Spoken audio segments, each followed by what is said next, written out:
तुम देखते हो एक ही तरह के चोर इस मुल्क की छाती पे सवार, इस पार्टी से उस पार्टी में चले जाते हैं, उस पार्टी से इस पार्टी में चले जाते हैं।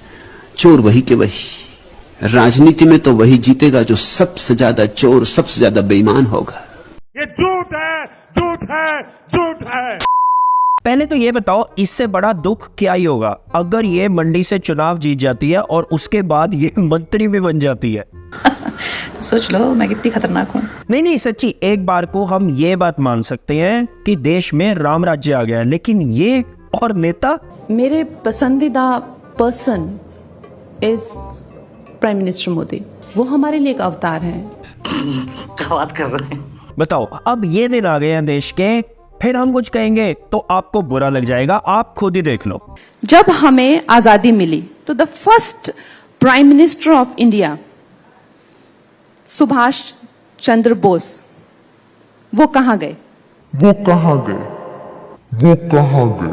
तू क्या बोल रही है? अभी दीदी दिमाग से पैदल वैदल हो क्या? नेताजी उस टाइम पर स्वर्ग से दार गए थे। हाँ, अब ये मत कह देना कि वो स्वर्ग से आकर भी तो इलेक्शन लड़ सकते थे। वैसे आप कुछ भी कह सकते हो, ये हमें पता है। आपके लिए सब माफ है। कहां चले गए? क्यों उनको गायब कर दिया गया? He just disappeared from the face of this earth. Congress ने गायब कर दिया। बताओ, ये करेंगी देश सेवा और आप इतने बोले, आप ये बात मान भी जाते हो कि इन्होंने पॉलिटिक्स देश की सेवा करने के लिए ज्वाइन की है? मेरी प्रायोरिटीज देखिए, जो हमारी जो शीर्ष नेतृत्व हैं, जो हमारे यशस्वी प्रधानमंत्री हैं, और वो इतने लोकप्रिय हैं, हम नहीं मानते कि हम अपने नाम से या अपने काम से जीतेंगे। हमारा ये मानना है कि हम हमारे प्रधानमंत्री जी के अच्छे कर्मों से, उनके परिश्रम से, उनके नाम से, उनके बल से हम जीतेंगे। हमें तो इनफैक्ट यहाँ पर ये समझ में नहीं आता कि ये इस रेस के अंदर दौड़ ही क्यों रही है, क्योंकि देश की बागदौड़ अगर ऐसे हाथों में आने वाली है फिर तो बस राम राज्य ज्यादा दूर नहीं है। वैसे आप ज्यादा खुश मत हो, हम इनके ऊपर आज कोई बात नहीं करने वाले, क्योंकि इनके ऊपर बात करने का मतलब है विद्वान कह गए it's called waste of time. और आपको तो पता ही है, हम भी फकीर, आप भी फकीर, और हम फकीर कभी भी अपना टाइम फालतू मुद्दों के ऊपर बर्बाद नहीं करते।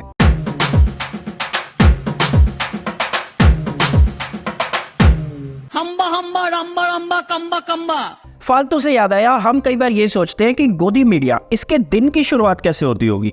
सुबह उठे, बिना नहाए ऑफिस आ गए। अब गलत मत सोचना, बिना नहाए इसलिए क्योंकि उनके पास काम बहुत ज्यादा करने के लिए 2024 के लोकसभा इलेक्शन जो आने वाले हैं। अब ऑफिस आकर कॉन्फ्रेंस रूम में मॉर्निंग मीटिंग के नाम पर इकट्ठे हो गए और उसके बाद अपनी अपनी जेब में हाथ डालकर इन्होंने सस्ते नशे की पुड़िया बाहर निकाली और मस्त माल फूका। ड्रग दो, ड्रग दो, ड्रग दो, ड्रग दो, ड्रग दो, मुझे ड्रग दो। चुप कर बे कुत्ते। फिर उसके बाद इन शुतुरमुर्गों के झुंड का सबसे बड़ा शुतुरमुर्ग वो खड़ा हुआ और उसने बोला, हाँ भाई बताओ आज पापा की रैली कहाँ पर है। फिर किसी जूनियर ने उसको बोला, आज पापा की रैली तमिलनाडु में है। अच्छा, तमिलनाडु में है तो फिर वहां पर कोई फालतू का मुद्दा ढूंढो, ऐसा मुद्दा ढूंढो जिसके अंदर हम ऑपोजिशन, नेहरू, इनफैक्ट गांधी तक को लपेट सके। फिर जूनियर ने कहा, सर एक मुद्दा है, वहां के बीजेपी के लीडर अन्नामलाई, उसने ये मुद्दा उठाया है। ये मुद्दा फालतू भी है और ये मुद्दा इमोशनल भी है। क्या बात है? बस फिर पूरा शुतुरमुर्गों का झुंड उसके ऊपर लग गया काम करने और एक शो को बनाने, और इस तरह आपके सामने एक फालतू का बिना सिर पैर का मुद्दा परोस दिया जाता है। और आप इतने महान, आप उस मुद्दे को ग्रहण भी कर लेते हो पूरी शिद्दत के साथ, और फिर उसके बाद उसी मुद्दे को लेकर 30-40 साल पुरानी सरकारों को कोसने भी लग जाते हो। गजब ही फकीरी है। या गांधी परिवार ने करा क्या है इस देश में जो आज हम खड़े हैं? क्यों खड़े हैं? नहीं यकीन, आप खुद ही देख लो। अभी गोदी मीडिया के ऊपर लेटेस्ट क्या मुद्दा चल रहा था कुछ दिन पहले। तमिलनाडु से बीजेपी के एक लीडर के अन्नामलाई, उसने एक फालतू का मुद्दा उठा दिया। उसने बोला 1974 में इंदिरा गांधी की सरकार ने कच्चा तीवू नाम का एक आइलैंड श्रीलंका को वैसे ही दे दिया, और इसलिए कांग्रेस और डीएमके को लोगों से माफी मांगनी चाहिए। जो केरला के लोग हैं, जो तमिलनाडु के लोग हैं, उनसे माफी मांगनी चाहिए। इंडियन अलायंस के साथियों ने मां भारती का एक अंक काट दिया। अब ये है आधी जानकारी। पूरी जानकारी क्या है? पूरी जानकारी ये है कि एक एग्रीमेंट साइन हुआ था इंडिया और श्रीलंका के बीच में, जिसके चलते इंदिरा गांधी की जो सरकार थी उसने कच्चा तीवू नाम का जो आइलैंड है उसके राइट्स श्रीलंका को दे दिए थे, और बदले में श्रीलंका ने कन्याकुमारी के एक पैच पर फुल राइट्स इंडिया को दिए थे। और तो और जिस वेज बैंक का हमारे पास आज राइट है, वो वर्ल्ड का आज भी नंबर 1 फिशिंग ग्राउंड है। कितने मछुआरों के परिवार उसी फिशिंग ग्राउंड से कमाकर अपना और अपने परिवारों का पेट पालते हैं। और साथ में ये जो हिस्सा है ना, ये फॉसिल फ्यूल से भी एनरिच्ड है। मुझे तुम्हारा मुंह बिल्कुल नहीं पसंद आया। तभी हम कहते हैं हमारी वीडियोस पूरी देखा करो, क्योंकि आधी अधूरी जानकारी जो होती है ना, वो ना जानकारी होने से भी ज्यादा खतरनाक होती है। और ये गोदी मीडिया आपको हमेशा आधी जानकारी ही देगा, और वो जानकारी देगा जिसमें पापा की भलाई हो। और तो और हमारे पीएम, वो इस मौके को कैसे छोड़ते, लपक कर पकड़ लिया और फटाफट उन्होंने ट्वीट कर दिया इसी खबर के ऊपर। और इस बार उनका ट्वीट ना खुशी वाला था, ना दुख वाला था, और ना ही बधाई वाला। इस बार उनका ट्वीट था हैरानी वाला। जैसे कि वो इतने बड़े संत हैं, इतने बोले हैं कि उनको ये पता ही नहीं था कि ऐसा कुछ हुआ भी था। तो राम निकला रे, देव मानुस निकला। इसीलिए हमें डर लगता है, इतना बोला प्राइम मिनिस्टर हमारे देश का नहीं होना चाहिए। अब इसी बोलेपन के चलते देखो, उनको पता ही नहीं चलता कि कब चाइना हमारे देश के अंदर घुसता ही चला आ रहा है, और धीरे धीरे सलामी स्लाइसिंग करके वो कब्जे पर कब्जा करता चला जा रहा है। और ऐसा हम नहीं कह रहे हैं, ऐसा लेह लद्दाख के लोगों का कहना है जो वहां पर रहते हैं, जो इसको डेली बेसिस पर एक्सपीरियंस करते हैं। On one side, they are losing their land to Indian corporates who are coming there to set up their plants, industries, maybe mining in future. On the other hand, they are losing their pasture lands to China, which is encroaching from the north. पर हमारे मोदी जी वो है भोले, और उनके according आप और हम है चिंपैंजी। न वहां कोई हमारी सीमा में घुस आया है, न ही कोई घुसा हुआ है, न ही हमारी कोई पोस्ट किसी दूसरे के कब्जे में है। चलो, कोई घुसा है या नहीं घुसा है या घुसने की कोशिश कर रहा है, ये सब तो पता चलता ही रहेगा। लेकिन इससे बड़ी खबर एक और है कि विदेशों में भारत का इतना बड़ा डंका बजा है। अरे बस कर, रुलाएगा क्या आपको ये बात गोदी मीडिया ने किसी भी चैनल के ऊपर बताई कि वी डैम ने अपनी रिपोर्ट के अंदर 2024 में जो उन्होंने रिपोर्ट पब्लिश की है, उसके अंदर इंडिया को इलेक्टोरल ऑटोक्रेसी की कैटेगरी में रखा है। और तो और फाइनेंशियल टाइम्स में भी इसी तरह की एक खबर छपी है। सिंपल भाषा में आपको समझाएं, मदर ऑफ डेमोक्रेसी की हालत नाजुक है इन टर्म्स ऑफ डेमोक्रेसी। और सिंपल भाषा में समझाएं, फादर ऑफ डेमोक्रेसी लिटरली आपके फादर बनने की कोशिश कर रहे हैं। कभी कभी लगता है कि अपन ही भगवान है। अब चॉइस आपकी है, आपको अगर अपने पापा को बदलना है तो आप बदल सकते हो। हम तो भगवान के दिए पापा के साथ ही खुश है। रुको, इससे पहले शुतुरमुर्गों की फौज आ जाए अपने अपने पंख फैलाते हुए और हमारे ऊपर टैग लगाना शुरू कर दे कि ये तो कांग्रेसी है, ये एंटी नेशनल है, या फिर ये टुकड़े टुकड़े गैंग के मेंबर है। पहले आप थोड़ा समझ लो कि इलेक्टोरल ऑटोक्रेसी होता क्या है। स्पेशली अंधभक्त शुतुरमुर्गों, तुम समझो। एक लाइन में और सिंपल भाषा में इसका मतलब अगर आपको समझाएं कि देश के अंदर इलेक्शंस तो हो रहे हैं, लेकिन फ्री एंड फेयर हो रहे हैं या नहीं हो रहे हैं, ये एक मैटर ऑफ डिबेट है।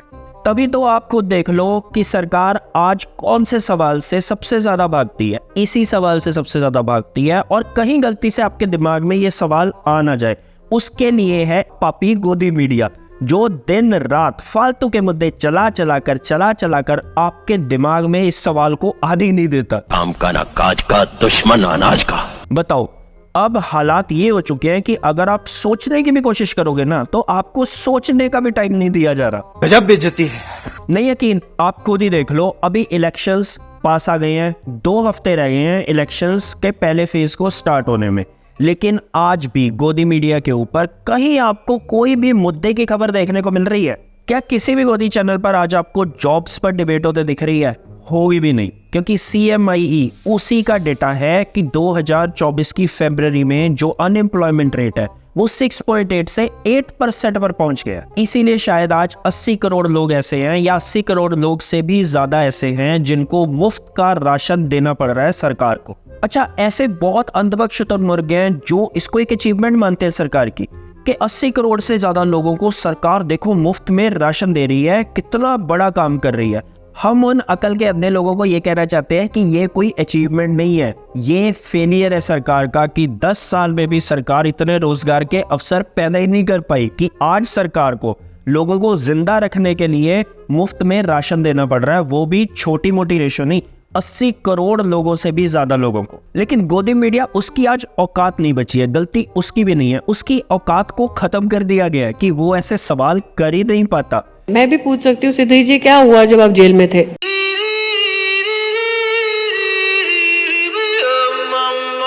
वो आज सबसे आसान रास्ता चुनकर बैठा हुआ है, सेवा में लग जाओ और इस तरह के इंटरव्यू करो। You look so pretty in this veshti. I am feeling very embarrassed. I am dressed like an Angrezi and you like a Tamilian. लो कर लो बात। ये है फोर्थ पिलर ऑफ डेमोक्रेसी। ढंग का सवाल तो इन्होंने क्या ही करना है, उल्टा इनके सामने पीएम बैठकर इनको और आपको और हमको टोपी पहनाकर भी चले गए और ये टोपी का साइज ही चेक करते रह गए कि फिट हुई कि नहीं हुई। ये तो मोदी ने इलेक्टोरल बॉन्ड बनाया था, इसके कारण आज आप ढूंढ पा रहे हो कि पैसा बॉन्ड किसने लिया, कहाँ दिया, कैसे। वरना तो पहले तो पता ही नहीं था, चुनाव तो खर्चा होता था।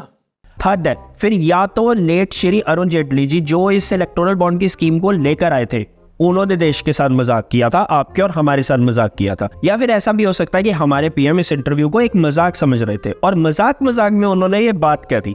What would you say is your most favorite thing about Tamil Nadu, sir? Is it the language, culture, खाना? वाह दीदी, वाह दीदी। नहीं दीदी, वाह दीदी। वैसे फ्रैंकली हमें तो ये लगता है कि इनमें से कोई मजाक नहीं कर रहा था, सुप्रीम कोर्ट इन सबके साथ मजाक करके निकल गया।